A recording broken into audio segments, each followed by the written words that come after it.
नमस्कार दोस्तों, स्वागत है हमारे YouTube चैनल भक्ति एक ज्ञानांश में। दोस्तों, आपने कभी सोचा है कि मृत्यु के बाद आत्मा के साथ क्या होता है? दोस्तों, इस पृथ्वी लोक में सबसे बड़ा सत्य है मृत्यु, जिसे कोई भी प्राणी टाल नहीं सकता। दोस्तों, जब आत्मा शरीर को छोड़कर जाती है तो यमलोक से यमदूत आते हैं, जो कि आत्मा को 24 घंटे के लिए अपने साथ ले जाते हैं और यमलोक में उसके अच्छे और बुरे कर्मों का हिसाब होता है।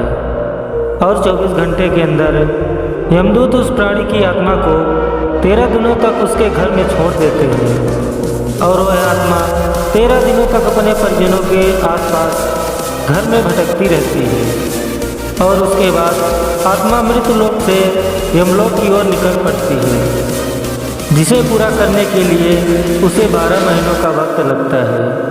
पुराणों के अनुसार कहा गया है 13 दिनों तक मृतक के नाम का किया गया पिंडदान उसके एक वर्ष के भोजन के लिए सामान होता है। अगर पिंडदान कर्ज लेकर किया जाए तो मृतक व्यक्ति की आत्मा को शांति नहीं मिलती और ऐसा माना जाता है कि मृत्यु के बाद आत्मा को यमदूत अपने साथ यमलोक ले जाते हैं। लेकिन पृथ्वी लोक से यमलोक की यात्रा जीवात्मा के लिए बड़ा कठिन माना जाता है। जब आत्मा शरीर को छोड़कर यात्रा प्रारंभ करती है, उसे 3 प्रकार के मार्ग मिलते हैं, जो कि क्रमशः हैं अतिमार्ग, धूम मार्ग और उत्पत्ति विनाशक मार्ग, जो कि उस व्यक्ति द्वारा तय किए गए कर्मों के अनुसार होता है।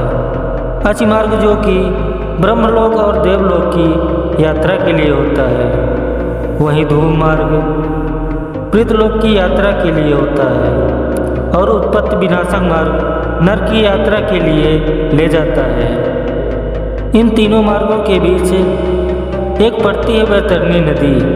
ऐसा माना जाता है कि पुण्य आत्मा तो इस नदी को आसानी से पार कर जाती है, लेकिन पापी आत्मा को इस नदी में कई तरह की यातनाओं का सामना करना पड़ता है और यह नदी महाभयानक रक्त रूपी जल से परिपूर्ण है।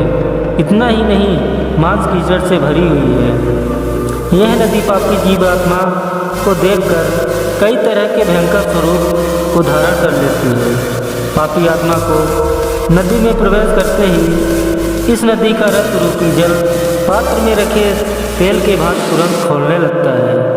इसलिए कहते हैं कि हर मनुष्य को अपने कर्मों का फल जरूर मिलता है, चाहे पाप हो या पुण्य हो। अर्थात अच्छे कर्म करने पर पुण्य मिलता है, तो ठीक इसी तरह बुरे कर्म करने पर या फिर पाप करने पर नरक भी भोगना पड़ता है। जय श्री कृष्ण, राधे राधे।